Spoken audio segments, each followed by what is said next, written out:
Okay, so you have a piece of military equipment. You wish to know when it was made. Let me teach you. So there's these big labels on anything that was made and issued to the U.S. government. Let's look at this one because it'll be easier to read. This is who made it down at the bottom. I believe one or the other of these is the NSN number, but this is the one that we care about right here. Every single thing I've ever had like this that is made by the U.S. military has this line of shit on it, and somewhere in it is a 2-letter year code. 71 is when this was made. It helps to somewhat know what you're looking at. Like this shovel carrier, its year should be somewhere in the 60s or 70s. It's a 1967 pattern shovel carrier. So 71. This thing is from the 90s and 94 in particular. And you could guess that it was from somewhere in the 90s. I was already guessing, right? In the last video. Now you know. Like, I kind of guessed because of what this is. Again, like this is a late 80s, early 90s NBC bag. Like, the ones made for the War on Terror were ACUs.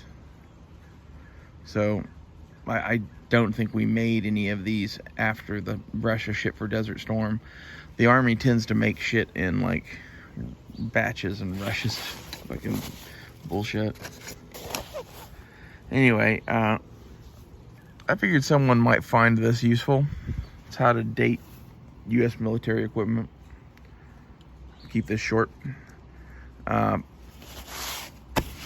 going to do a video next going through kind of my little collection of gear here. I don't have that much anymore. I used to really collect all of this shit, though. I had a museum, kind of like Dragon Man's, but smaller. Blazer saw that shit back in the day. It was I didn't have mannequins and shit. I just had it all like staked out on a wall, and I just had equipment. I didn't have uniforms. And my reasoning is this shit's kind of useful. The uniforms really aren't. Like, they are if you have them in your size or whatever, but like I could never find shit in my size. So I just collected the gear, and I'm doing that again. I'm just gathering up pieces of shit that I like. I think I'm gonna make like a web set of Desert Storm issue equipment that is like, you know, this is from 94, this is from 71. We're gonna have everything in between, and I'm gonna put in a whole bunch of desert gear just to make it look cool. I think I can, you know, do this slowly. I thought about giving all this shit to my nephew, and the more I thought about it, the more I'm like, why don't I keep this shit? I like it. You know, something's got to make you happy. Like, this is some stuff that does legitimately make me happy because it's like, it reminds me of when I was a kid. That's why I'm going to build a pimp-tastic set of desert gear. First off, the desert gear is pretty good from the 90s. Like, there's some advantages to having a belt and suspenders in the desert. Ask anyone who's been there in plate carriers. Like, you don't really want to do that shit if you don't have to. Even chest rigs, like, in the desert, maybe.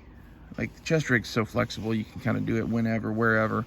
But, like, the thing that goes with a chest rig, in my mind, is an Alice kit like this, because you can pack more shit then. And to some extent, whenever you see somebody that's loaded for bear with a whole bunch of equipment, the reason they're doing that is because they know whenever they get into a fight, they're going to be where they are, pretty much. They aren't going to be fucking running away and whatever bullshit. Either you have enough shit on you to take care of the fight, right? If you're some, like, long-range reconnaissance patrol thing. Or at least scare off the enemy to give you a chance to run away. So pretty much the second those guys ever got in contact, they drop their full kit. As much of it as they can, the backpacks and the chest rigs and all the bolted on extra shit to carry more shit, that gets thrown into a pile at the center of wherever their fucking hasty defensive position is. And they're pulling out of that shit, to fight off some big firefight or whatever. And then if there's any of that shit left, they might take it with them, or they might destroy it in place and run. Because, like, in reality, if you're fighting off, like, those guys were NVA and shit, they're never going to stop coming. Like, the most you can do is carry shit on you to, like, get them to back the fuck off. Maybe they stop chasing you. Anyway, I'm going to do a video on all of this stuff now. I figured somebody would want to know about the dates. So, see you guys later.